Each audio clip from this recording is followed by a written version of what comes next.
Assalamualaikum warahmatullahi wabarakatuh. Selamat datang kawan-kawan semua di channel Lapak Horor X Mbah Warmo. Apa kabar kawan-kawan semuanya? Semoga baik-baik, sehat selalu. Dan terima kasih untuk kawan-kawan yang sudah berkenan hadir di channel ini.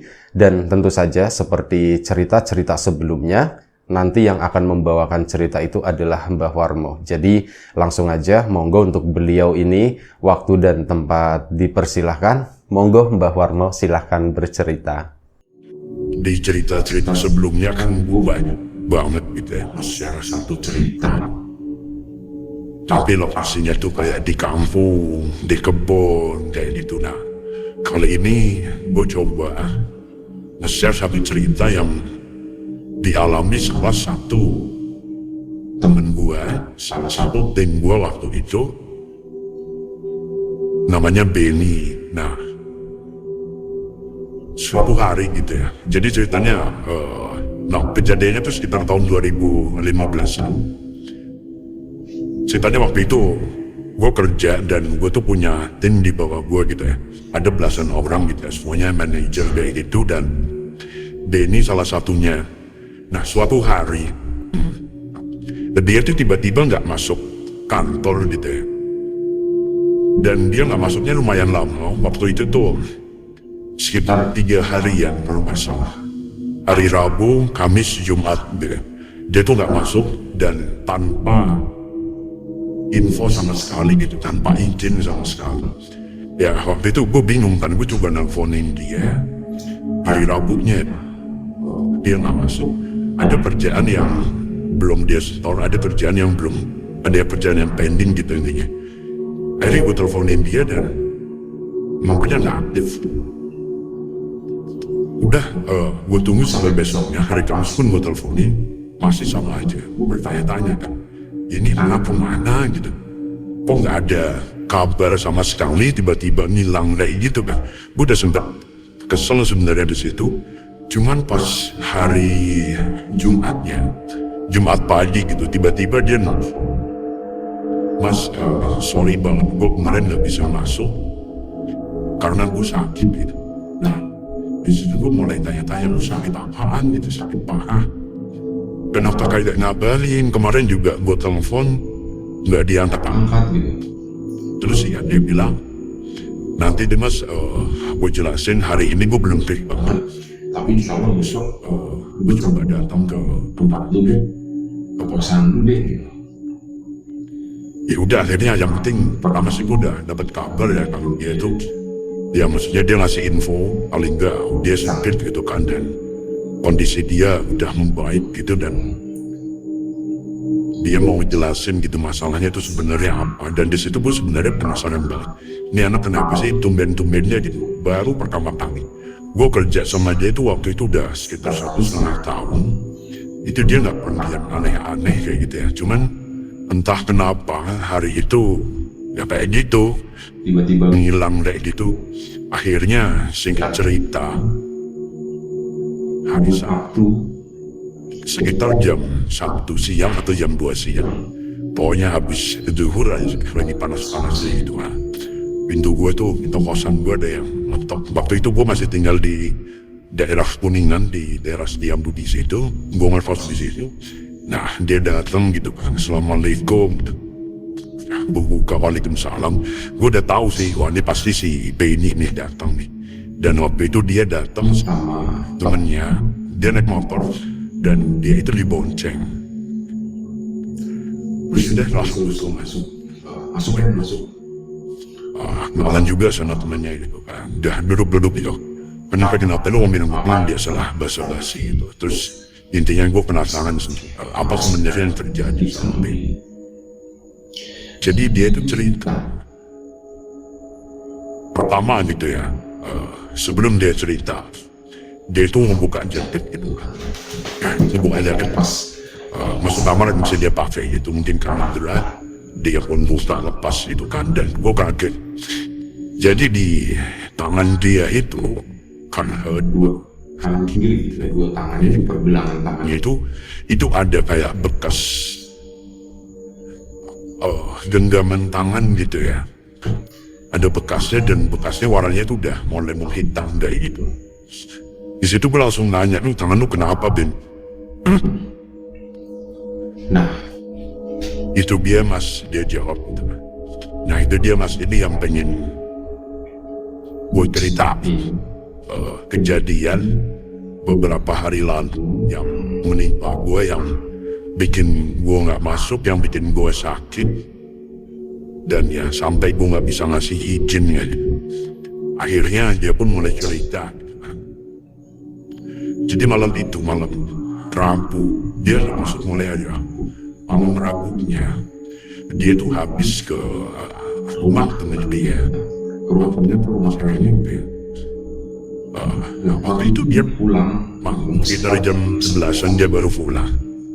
Dan dia naik motor ya waktu itu ya. Dia tuh melewati itulah daerah Menteng itu di perumahan. Mungkin kalau teman-teman tahu gitu ya. Di daerah Menteng tuh ya, kalau yang setahu gue itu rumahnya tuh kebanyakan memang rumah gedong gitu yang lebih besar, dan sebagian itu bangunannya tuh masih bangunan kayak bangunan tahun 80-an kayak gitu. Masih bangunan rumah-rumah agak lama gitu. Tapi memang ukurannya tuh gede-gede banget, dan pagarnya kan emang tinggi-tinggi di situ kan. Nah, dia lewat situ. Dan dia jalannya tuh pelan aja gitu. Dia jalan pelan. Pada satu rumah, dia itu sempat jadi dari kejauhan, belum pas di depan rumahnya gitu ya, dia itu melihat ada satu rumah yang gerbangnya tuh kebuka dikit gitu. gerbangnya agak kebuka dikit, dan dia nengok, wah ada orang itu dari itu, biasanya tuh rapat semua itu gerbangnya, terus ada paling juga Pam 1-2 gitu. Nah itu waktu itu sepi semua, dan cuma satu gerbang kita kebuka. lumayan Tinggi. itu ngebuka, dan dia tuh liatin gitu kan sebenarnya pelan Tepat beberapa meter sebelum dia sampai di depan rumah itu, di depan gerbang itu, tiba-tiba ada seorang perempuan, ibu-ibu. baru bayar hampir usia sekitar 50 tahunan. Dia pakai biasa ya, dia tuh pakai daster putih gitu. Tapi itu beneran daster baju tidur ya, bukan daster yang aneh-aneh gitu. Nah, ibu-ibu ini tiba-tiba keluar dari dalam gitu ya, ke gerbang gitu, dan langsung manggil si Benny gitu. Mas, bentar mas, saya mau minta tolong gitu. Wah, si Benny kaget kan, dia langsung merem mendadak, langsung rem itu pas Di depan rumahnya persis. persis. Ada motor. Nah, Si Benny berhenti di depan rumahnya. Si ibu-ibu pun nyamperin dia gitu, ngedatangin dia. Mas, maaf, bisa berhenti sebentar gitu ya. Saya tuh mau minta tolong. akhirnya si Benny pun, oh iya bu, gitu. Baik bu, saya berhenti dulu bu di sini. Saya parkir dulu gitu. Motornya ditaruhnya di depan, di luar gerbang.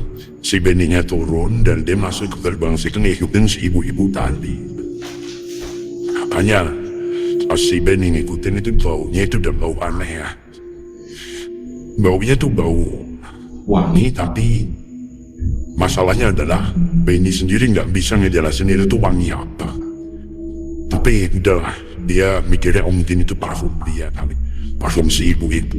Nah, Benny ngikutin si ibu-ibu itu, si ibu itu tetap terus ngomong gitu ya. Maaf ya mas, Ngerepotin, saya cuma mau minta tolong sebentar aja soalnya nggak ada orang di sini kan. Dia, ya Benny pun cuma nurut iya aja gitu ya. Benny pun masuk ke dalam rumah. Dia tuh sempat lepas sepatu gitu ya. Nah, ngikutin si ibunya masuk ke dalam rumah. Mau minta tolong apa bu? Si Benny nanya, ini Nas, saya mau minta tolong buat nangsatin ini. Sorry ya, ini kalau mungkin ada sedikit berisik. Kebetulan di luar hujan, jadi gua coba record di dalam ruangan. cuman ruangannya tuh belum ready. Jadi nggak ketutup rapat gitu. Sorry aja Ya, kalau nggak bisa. Masih banyak suara dari luar yang masuk. Nah, udah kan. Nah, lanjut balik lagi ke cerita. Si Benny masuk. Itu tadi, Mas saya meminta tolong angkatan ini gitu. Soalnya di rumah tuh nggak ada orang. Saya itu cuma sendirian. Si Benny kaget pas hendak, wah astagfirullahaladzim gitu. Wah ini apa bu? Ternyata itu adalah sebuah peti mati gitu. Peti mati yang kondisinya tuh masih bagus banget. Ya mungkin peti mati yang bagus ya. Yang udah Dicat mengkilap kayak gitulah. ya mas, saya mau minta tolong angkatin ini gitu. Si Benny antar, nah di situ tuh dia udah merasa gitu ya. Ini ada apa nih gitu, kok disuruh angkat tapi angkatnya barang kayak gini gitu, peti mati kayak gitu. Si Benny tuh antara bingung, antara takut, dia udah mulai mikir yang aneh-aneh. Gitu kan. Cuman karena si ibunya itu Ayo mas, buruan mas gitu, saya minta tolong ini aja, angkatin geserin ke sana. Nah si Benny pun nurut. rutin, dia maju ke depan. Sorry ya, sumpah berisik banget. Dia maju ke depan. Terus dia nelfon tuh si petinya tadi. Bebarengan sama si ibunya dan itu tuh katanya berat banget peti itu. Tapi anehnya si ibu-ibu itu si Benny perhatiin gitu. Si ibu-ibu itu tuh katanya tuh ada ahli. Jadi ini peti mati panjang gitu kan. Si Benny sebelah sini, si ibu-ibu sebelah sini di bagian kepalanya. Dan matungan si ibu-ibu itu katanya ngeliatin si Benny sambil senyum-senyum kayak gitu. Dan si ibu-ibu itu pas ngangkat itu tuh kayak kesannya gitu, itu tuh nggak ada kayak merasa berat kayak gitu tuh nggak ada Sama sekali kayak enteng banget. Sementara si Benny pas mau angkat gitu. Wah, astagfirullah itu berat banget katanya. udah akhirnya peti itu pun diangkat berhasil ya, dan bergeser ke suatu tempat gitu ya. Itu di sebuah ruangan yang diminta sama si ibu yang tadi. Nah setelah itu setelah peti itu di sana, si Benny nanya sama si ibunya, bu, ini emang peti buat apaan bu? Buat siapa gitu, ada yang meninggal? Oh enggak mas, ini peti buat saya. Ini buat saya sendiri. Wah, si Benny kaget di situ kan. Akhirnya Benny gimana ya? Kayak boleh dibilang salah tingkah atau ya gimana lah, antara takut dan dia pengen buru-buru keluar dari rumah itu gitu intinya. Akhirnya si Benny pun udah bu ini aja bu gitu kan, nanya ke si ibunya.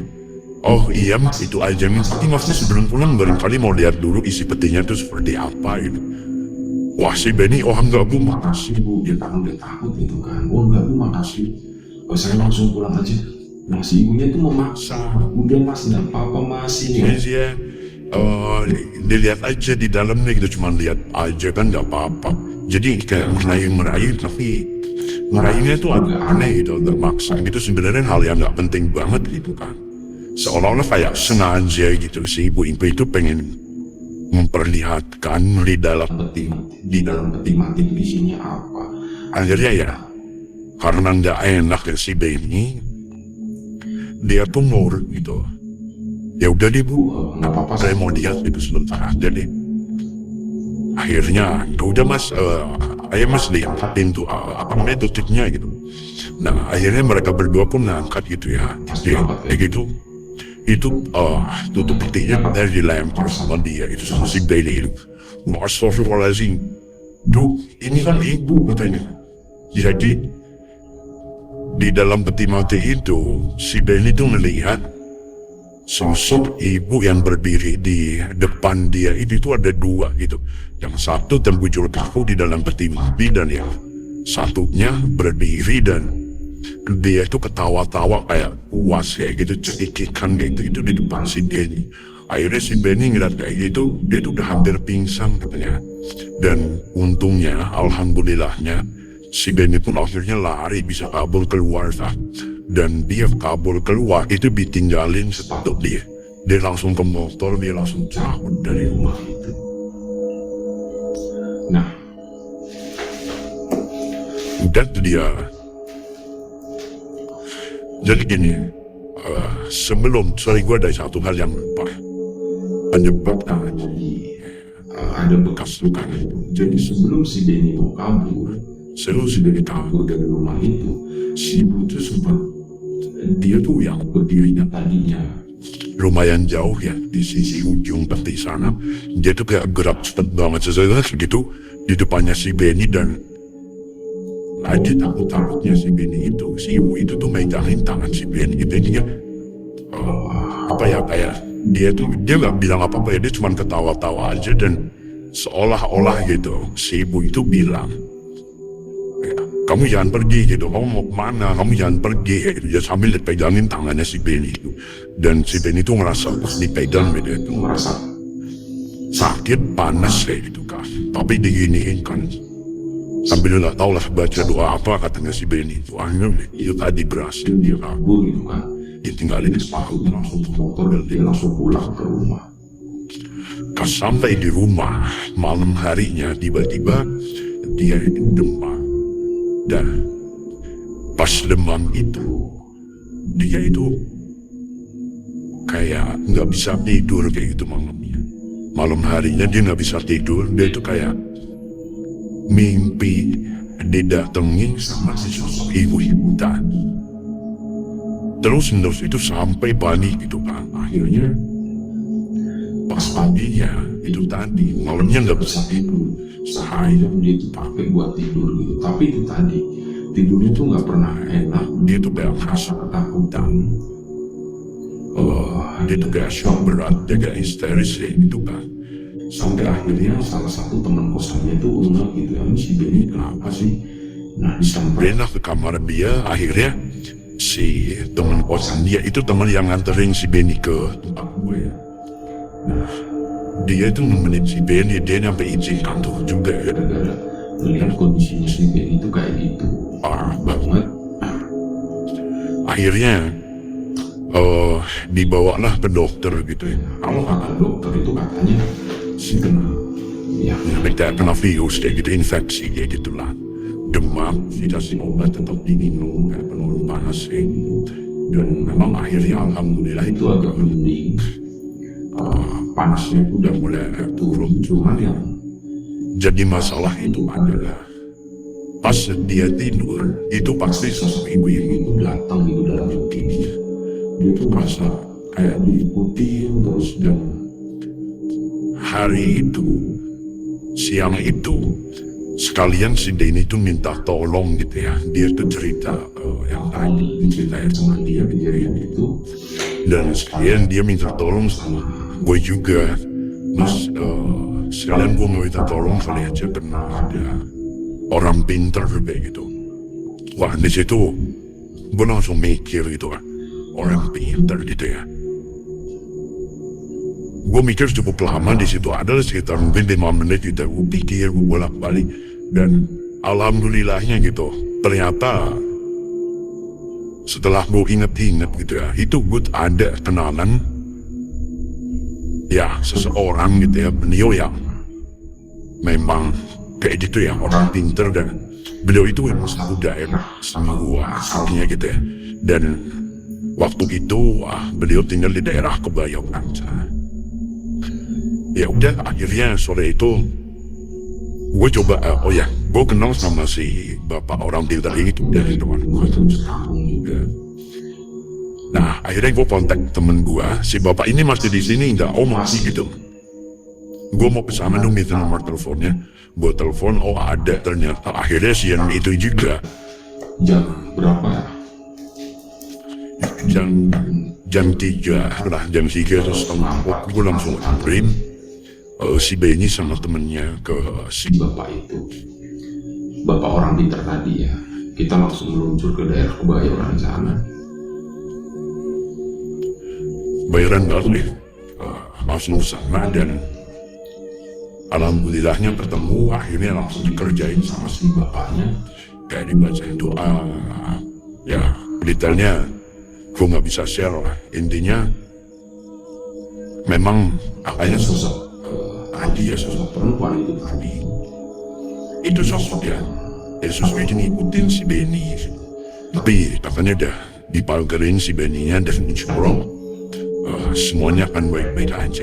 Dan si Benny setelah itu perlahan-lahan gitu ya, itu sosok yang tadinya yang kali tidur muncul, akhirnya perlahan-lahan tuh udah hilang aja sampai kondisi Benny itu udah benar-benar boleh dibilang udah benar-benar sehat gitu.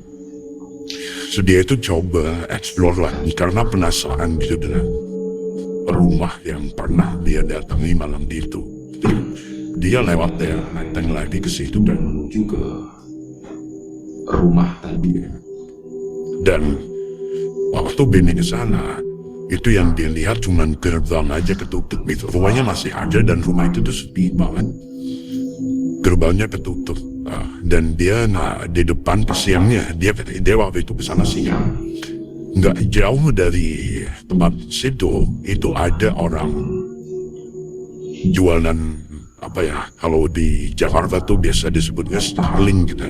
Itu kayak orang jualan kopi pakai sepeda kayak gitu. Itu ada yang lewat, dia mangkal di situ. Nah si Benny pun ngopi di situ. Si Benny cerita sama si tukang itu tadi, tukang kopi tadi. Dan ternyata si tukang kopi itu pun pernah mendengar satu cerita tentang rumah itu dari si Sapam. Salah satu satpam di deretan rumah itu katanya memang rumah itu angker. Dan rumornya ya, sosok perempuan yang suka ngegangguin orang itu adalah istri dari pemilik rumah. Jadi sosok perempuan itu katanya ditumbalin sama suaminya yang melakukan pesugihan. Ini menurut satpam ya, salah satu satpam yang kalau nggak salah pokoknya udah lama lah, udah bertahun-tahun kerja di salah satu rumah di jalan itu. Jadi dia juga dengar rumor dari tetangga yang lain kayak gitu. Ya kurang lebih seperti itu rumahnya, tapi gue nggak bisa ngegambarinnya. Saya tuh curi-curi seperti apa karena ya itu menyangkut privasi. Ya gue cukup ceritain aja apa yang pernah dialami sama salah satu tim gue namanya Benny. Dan Benny-nya pun benar asli ya. Udah gue samarin dia ya pastilah. Gue udah minta izin, gue mau share cerita ini boleh atau enggak, dan dia izinin. Alhamdulillah akhirnya gue share juga malam ini di tempat baru ya yang masih banyak banget kekurangannya, terutama masalah itu tadi, lubang-lubangnya itu belum sempat gue tutup karena di luar keburu hujan. Harusnya nggak sekarang gue pakai, tapi ya karena gue pengen cerita jadi seadanya aja dulu. Jadi kurang lebihnya gue minta maaf ya. Masih banyak banget kekurangan dari channel ini Lapak Horor. Ya itu nggak terlepas karena gue juga kerja sendirian gitu ya.